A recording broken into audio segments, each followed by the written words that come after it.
Et si les anciens textes sumériens, écartés pendant des siècles par les chercheurs comme une mythologie colorée, décrivaient en réalité une arme bien réelle, une arme qui n'a pas seulement existé une fois, il y a longtemps, mais qui a déjà été retrouvée. En 2023, des archéologues irakiens ont extrait de sous une couche de sable fondu un objet qui défie toute classification par n'importe quelle méthode scientifique connue. Les relevés de radioactivité autour de lui affichaient 17 fois le niveau naturel de fond. Le matériau a été daté d'au moins 12 000 ans. Les tablettes cunéiformes sumériennes désignent cet objet sous le nom de mort d'Anu, l'instrument par lequel plusieurs villes furent anéanties en une seule nuit. Ce que vous êtes sur le point d'apprendre contredit tout ce que l'histoire officielle vous a enseigné. Non pas la mythologie, non pas l'interprétation.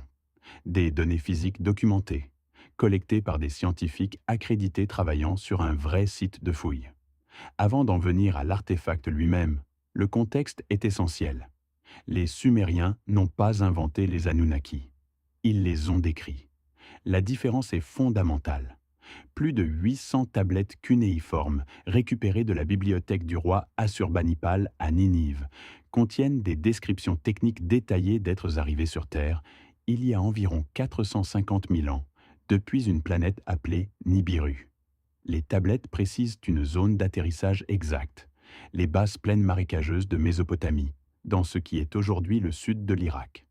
Leur objectif déclaré: extraire de l'or pour réparer l'atmosphère défaillante de leur monde d'origine mourant. Le mot Anunnaki, traduit littéralement du sumérien, signifie ceux qui sont venus des cieux vers la terre. Pas des dieux au sens religieux du terme, des êtres venus d'ailleurs. Et les Sumériens traçaient une ligne claire entre ces créatures célestes, technologiquement avancées, et leurs propres dirigeants terrestres.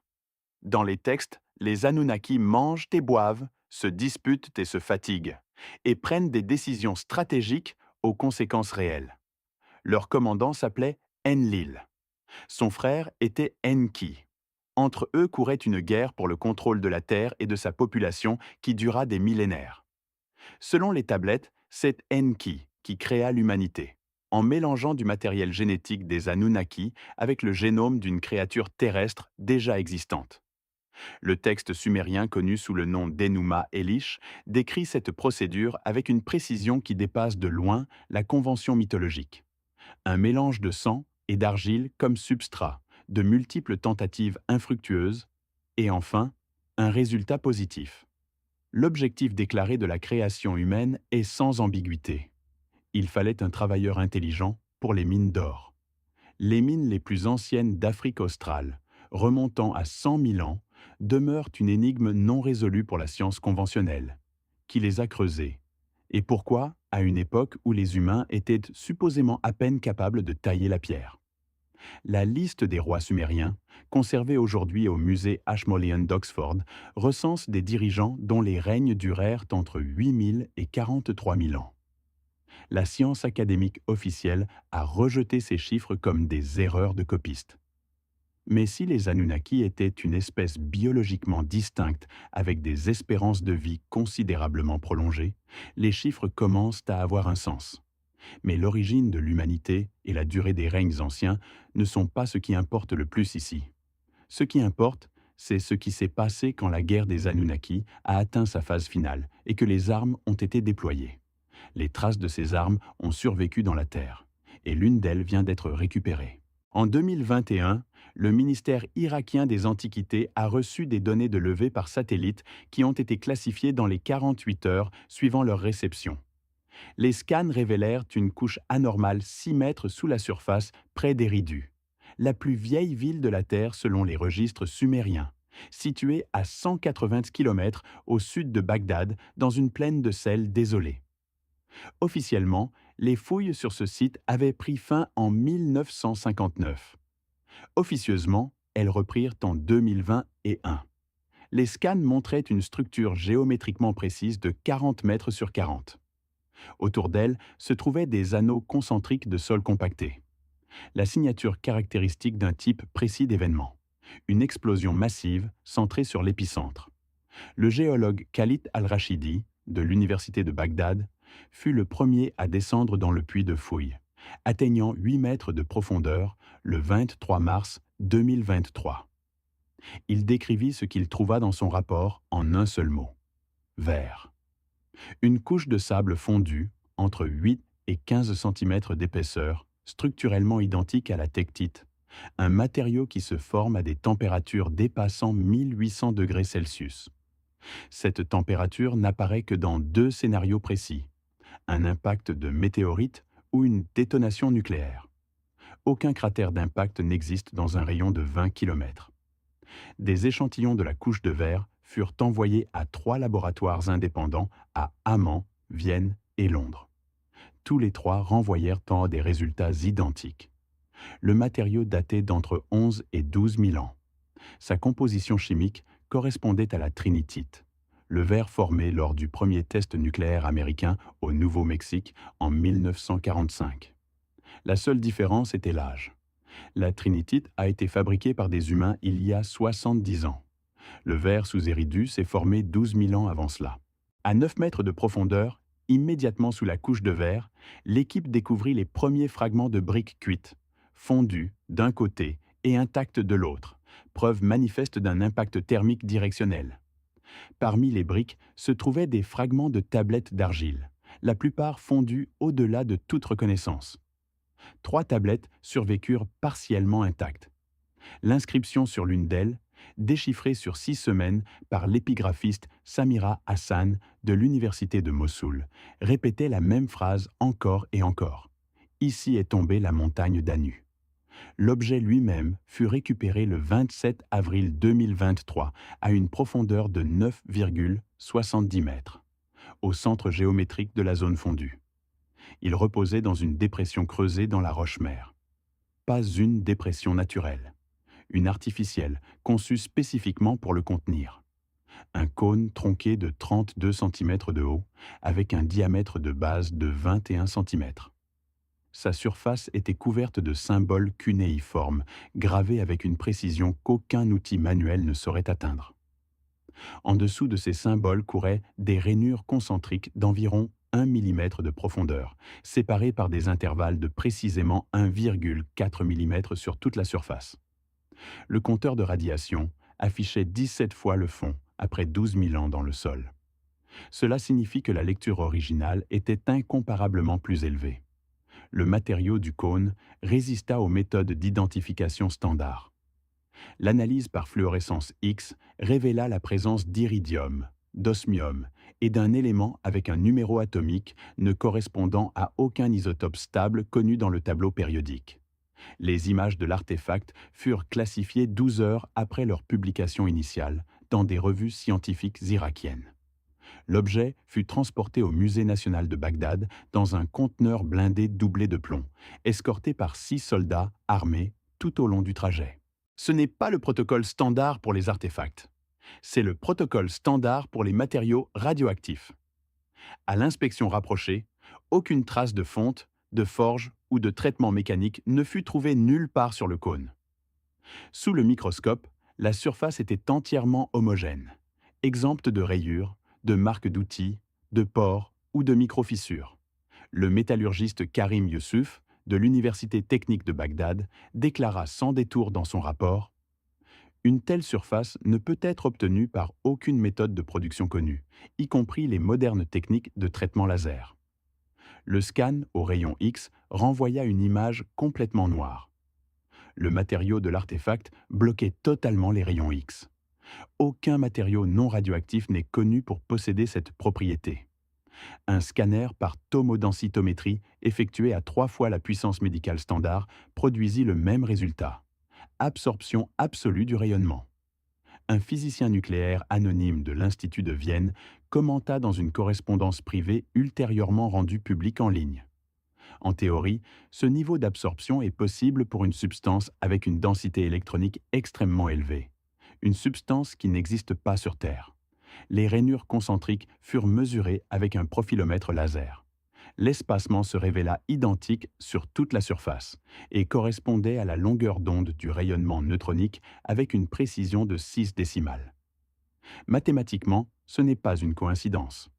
Cela signifie que les rainures sont un élément fonctionnel, un réseau de diffraction pour le flux de neutrons.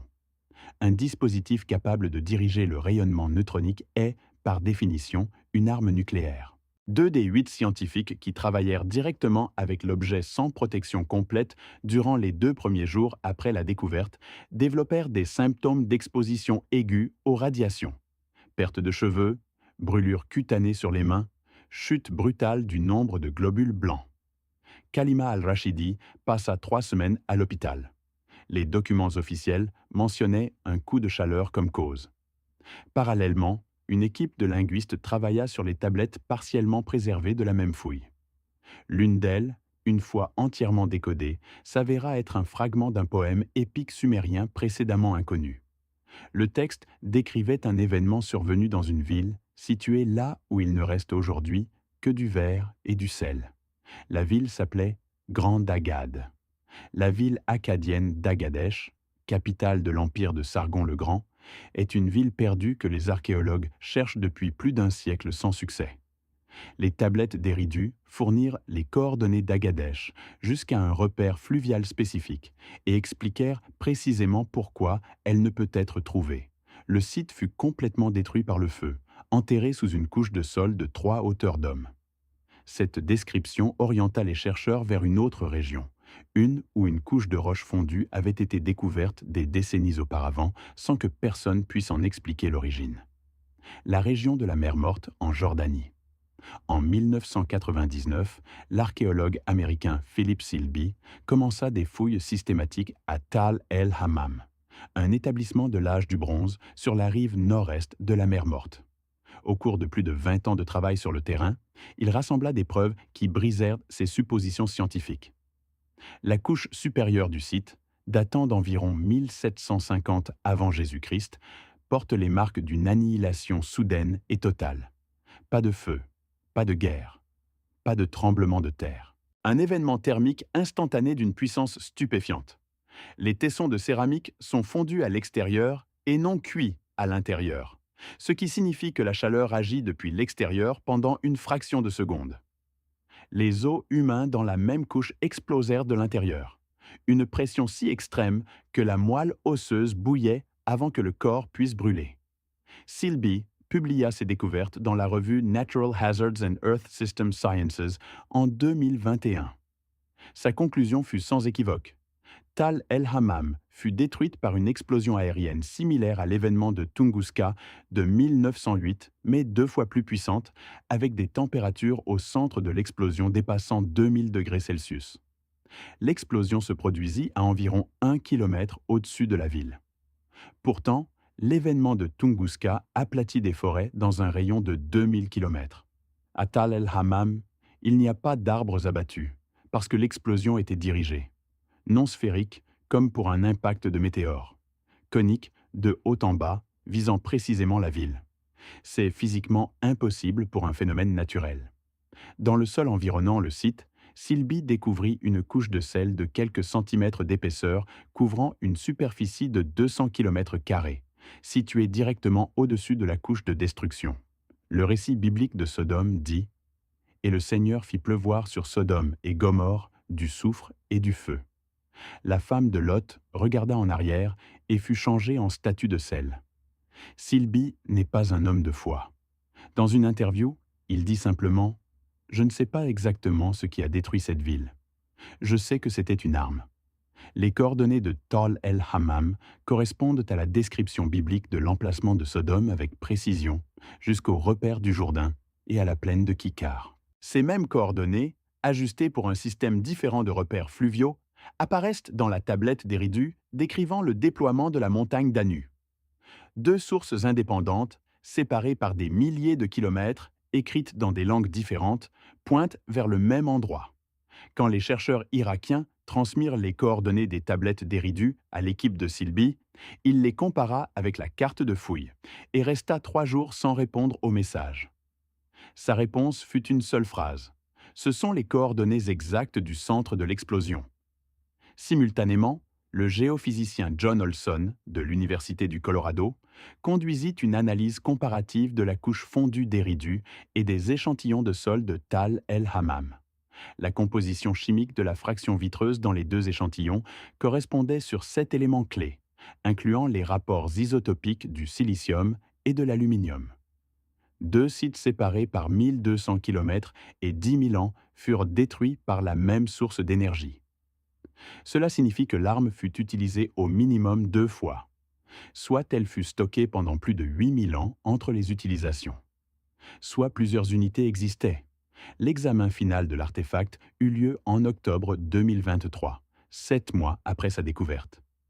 Une équipe internationale de 9 spécialistes, 3 physiciens, 2 métallurgistes, 2 linguistes, 2 géochimistes, travailla à l'intérieur d'un coffre spécialement équipé et blindé au plomb dans le sous-sol du musée de Bagdad.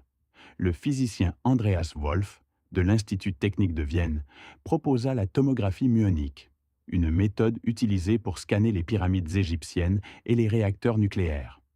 Les muons, particules de rayons cosmiques, pénètrent n'importe quel matériau et leurs modèles de dispersion peuvent être utilisés pour cartographier la structure interne tridimensionnelle d'un objet. L'équipement fut importé d'Autriche. Le scan prit 72 heures. Les résultats éliminèrent tout doute restant sur l'origine artificielle de l'artefact. À l'intérieur du cône se trouvait une cavité parfaitement sphérique de 7 cm de diamètre. Au centre de cette cavité était posé un corps avec la densité de l'osmium ou de l'iridium, pesant environ 300 grammes, également parfaitement sphérique. Autour du corps central couraient 8 canaux disposés symétriquement, rayonnant vers la surface du cône aux emplacements précis de 8 groupes de symboles cunéiformes à l'extérieur. Wolf écrivit dans sa conclusion: la géométrie de la structure interne correspond au principe de conception d'une bombe au plutonium. Le corps central est entouré de canaux symétriques conçus pour diriger le transfert d'énergie vers le noyau. Si c'est un dispositif, il est basé sur des principes physiques que les humains n'ont découverts qu'en 1945. 18 symboles précédemment inconnus sur la surface de l'artefact se révélèrent, après déchiffrement, n'appartenir ni aux Sumériens ni à l'Akkadien. Ils ne correspondaient à aucun système d'écriture connu nulle part sur Terre. Hassan les appela la langue 0, antérieure à tous les scripts connus. La partie décodée de l'inscription se lit comme un ensemble d'instructions. Pointez vers la ville. Dites le mot, puis partez. Ce que dire le mot signifie en relation à un dispositif physique. Personne ne put l'expliquer. La géochimiste Leila Mansour conduisit une analyse isotopique du matériau du cône avec une précision de 8 décimales. Les rapports isotopiques du plomb dans le matériau de l'artefact ne correspondaient à aucune source géologique à la surface de la Terre. Chaque métal naturel porte une signature isotopique unique liée à son gisement. Les géochimistes utilisent cela pour retracer les origines des objets métalliques anciens. L'artefact d'Eridu ne porte aucune signature terrestre. Le matériau n'a pas été extrait sur cette planète. Ce résultat fut classifié immédiatement. Mansour signa un accord de non-divulgation de 25 ans. Wolf retira publiquement ses conclusions, invoquant une erreur méthodologique. Mais sa conclusion originale avait déjà été copiée par 3 autres membres de l'équipe et publiée sous forme abrégée anonymement en ligne en décembre 2023. Le géologue Marco Ferrari reporta toutes les 7 coordonnées des nœuds sur une carte des failles tectoniques. Chaque point unique se situe à l'intersection de grandes plaques tectoniques dans des zones d'énergie géothermique maximale. 3 des 7 nœuds ont été activés: Eridu, Mohenjo-Daro, Tal el-Hammam. Les 3 présentent des signatures physiques identiques: sable fondu, impact thermique dirigé, radiation anormale, anéantissement instantané sans trace de catastrophe naturelle ni d'invasion militaire. 4 demeurent inactifs.